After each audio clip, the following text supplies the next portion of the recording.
Mikabas sa 37,976 o 20% lamang sa total registered voters ang mibotar sa tibuok UAE sa pinakaunang online voting na gilunsar dungan sa 2025 midterm elections. 24,742 niini ang total voters sa Dubai and Northern Emirates, samtang 13,234 ang mibotar sa Abu Dhabi gikan sa 189,892,000 total registered voters sa tibuok UAE. Bisan ubos ang voters turnout sa pagkinapos sa online voting, gikonsiderar gihapon kini nga usa ka positibo ug malampusong resulta ni Marford Angeles, Philippine Consul General for Dubai and Northern Emirates. I am happy to note po na malaki ang interest ng mga kababayan natin, and we will know and confirm that for sure pag nakita na natin yung ating numbers.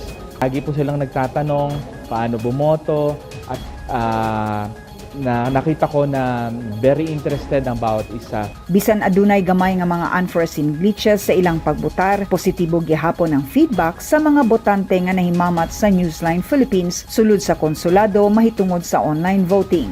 Walay problema sa ako Kumbaga smooth naman yung kaso lang medyo lang yung internet ng konti, pero sinecheck ko yung mga vote ko na number. Lahat-lahat naman po ang mga straight 12 ko nandun naman. Okay naman siya, ma'am. So mayroon din palang yung walk-in na mga voters, na mga kababayan natin, na nakita natin is naging okay, naging smooth yung ating enrollment of voters.